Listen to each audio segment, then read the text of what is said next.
Mga kababayan, upang malabanan ang mga misinformation at fake news lalo na sa mundo ng online, inilunsad ng ating pamahalaan ang Media and Information Literacy Campaign. At katulong nila dito ay iba't ibang ahensya ng gobyerno. Tama ka dyan, Audrey. At para malaman pa natin ang iba pang impormasyon tungkol sa kampanyang ito, makakasama po natin si Undersecretary Emerald Ridao, ang Undersecretary for Digital Media Services ng Presidential Communications Office of PCO USEC. Welcome po sa Rise and Shine Pilipinas. Good morning. Morning po. Good morning. Magandang umaga po sa ating lahat. Maayong buntag sa atong tanan. Okay. Para po sa kaalaman ng ating mga ka-RSP USEC, ano po ba yung Media and Information Literacy at ano ang main purpose po nito? Ang MIL campaign po ay isang program na ginawa ng PCO para tumulong sa ating mga mamamayan na mas maging mapanuri pa sa information na nababasa nila, lalo na po online. So, nakita po namin base sa isang survey na unfortunately, 9 out of 10 Filipinos na po pala ang either naging biktima na ng fake news or feeling nila problema po talaga ito sa pang-araw-araw nilang interactions with the media. So para po sa amin, that is a big enough number that we need to really find a solution. Rather than sa ibang bansa po kasi ang ginagawa nila is kung kayo ay gumawa ng fake news, meron silang mga parusa, meron silang mga jail time, fines. Meron din naman po tayong ganun dito. But ang gusto pong gawin ng PCO is labanan from the consumer, from the citizen side. So mas i-empower lang po namin ang mismong citizens to be the ones to determine kung ito bang binabasa ko, mukha siyang balita, pero balita ba talaga siya? Okay. So, kumbaga, prevention na huwag tayong maging biktima Yun na ng nga. mga Exactly. fake news Well, na ito. tama ka dyan, Dayan. Dahil nga, kahit nagkalat ang fake news, kung marunong umintindi yung nagbabasa, walang problema. Hindi niya papaniwalaan. Hindi niya share. Hindi niya paniniwalaan. Yun po talaga yung aim ng campaign. Alright. Kasi wala naman po talagang iikot na fake news kung walang mag-share nito. Okay, ano po yung mga components ng campaign po ninyo, itong MIL? Paano po ninyo ma-empower yung ating pong mga kababayan, ma'am? So it's a whole of nation approach na po siya. I think as mentioned earlier, meron po kami mga partners in the government. So ang main partners po namin, of course, DepEd and CHED, dahil kabataan po talaga yung main victims ng fake news bilang sila po yung mas madalas online. Pero meron din po tayong partnership with DSWD and DILG para din na maabot natin yung mga kabataan na wala naman sa school, so out of school youth. In addition, sila na din po yung magbababa ng programa natin sa barangay. But for this program, we are very lucky that we also have partners in the private sector. So, ang mismong mga platforms kung saan umiikot yung fake news, on board din po sila sa program. So, meron din po tayong partnership with Meta for Facebook and Instagram, X, formerly Twitter, Google for YouTube and TikTok. Lahat po ng platforms kung saan may social media, on board din po sila. Nagko-collaborate po kami to form modules na pwedeng i-insert doon sa curriculum. Although meron na pong media information literacy modules sa school, kailangan po natin silang i-upgrade kasi hindi po sila masyadong informative tungkol sa digital side ng fake news. Lalo na ngayon na talagang nag-i-evolve yung ways na gumagawa ang mga tao ng fake news.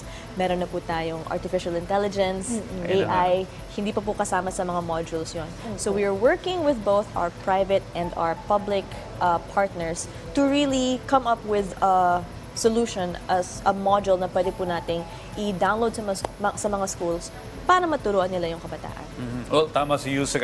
Ang napapansin ko dito sa mga Western countries, bago na ngayon, gumagamit na ng AI.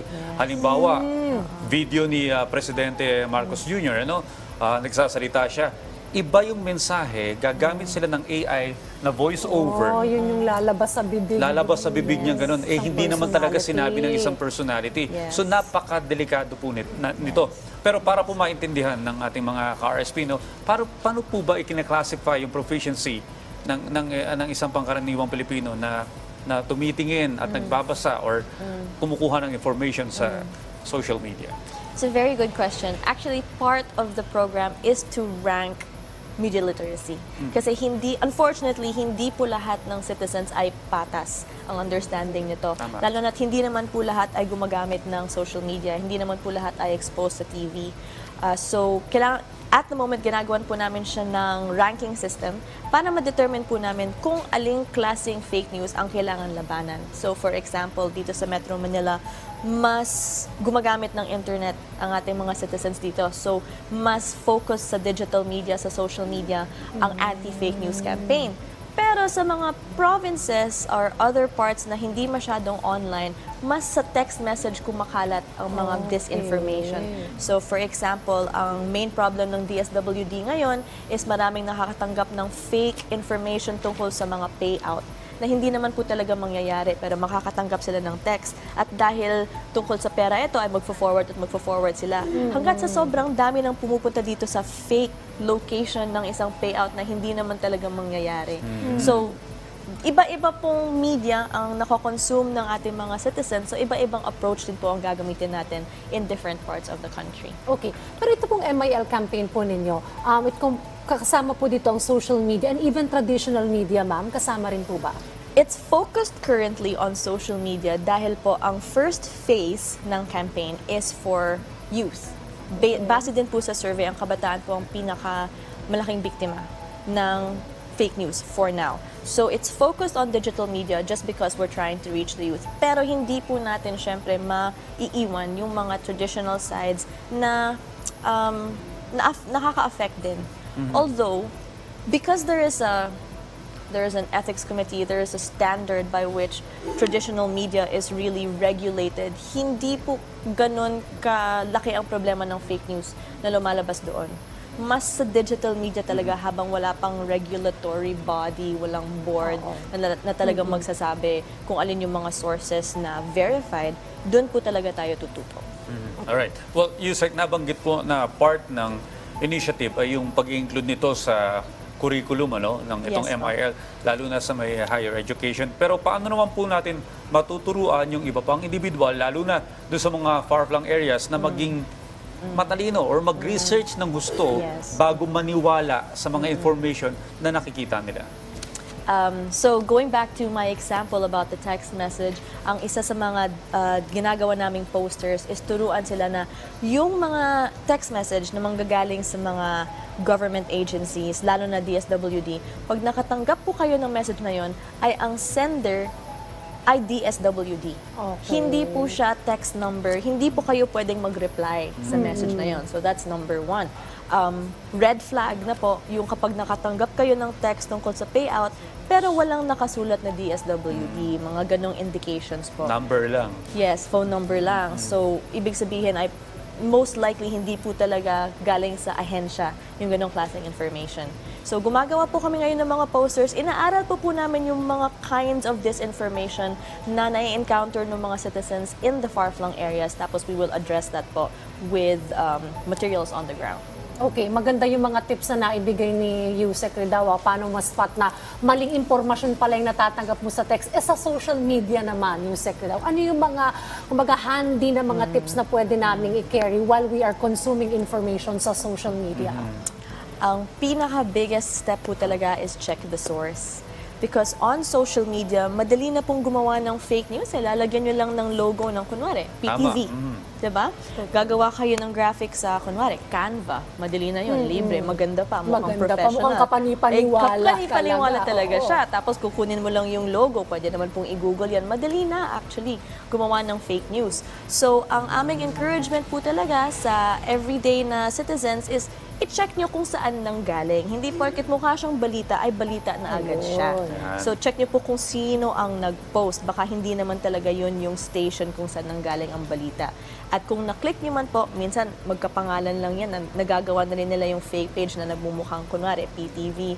Check nyo po kung may verified blue check. Kasi yun din po yung indication na ito po talaga yung official page nung news station or publication na yun.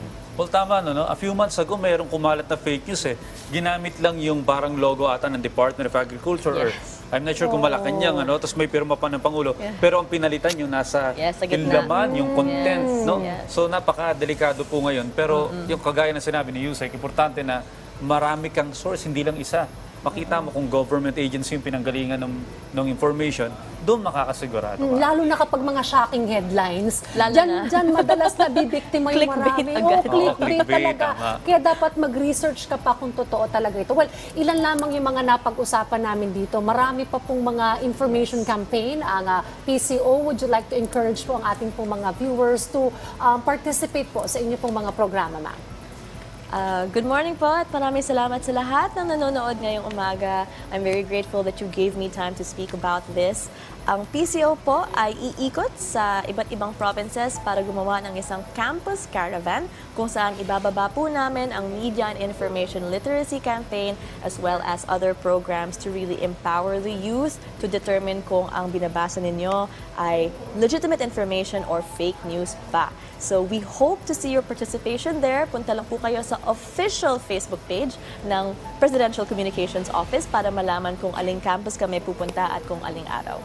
At ma'am, katuwang niyo po ang Rise and Shine Pilipinas sa Yes, inyong kampanya thank you nito. so much. Every Thursday, meron tayong MIL 101. I heard, yes, oo. Para po matulungan din po natin ang ating mga kabataan na maging sandata po nila yung mga impormasyon doon para hindi mabiktima ng fake news na That's ito. very good. Again, nakasama po natin si Undersecretary Emerald Ridao, ang Undersecretary for Digital Media Services ng Presidential Communications Office. Muli, Yusek, magandang umaga po sa inyo. Magandang umaga. Salamat. Maraming salamat. Mabuhay po Maraming kayo. salamat po, Audrey. Diane.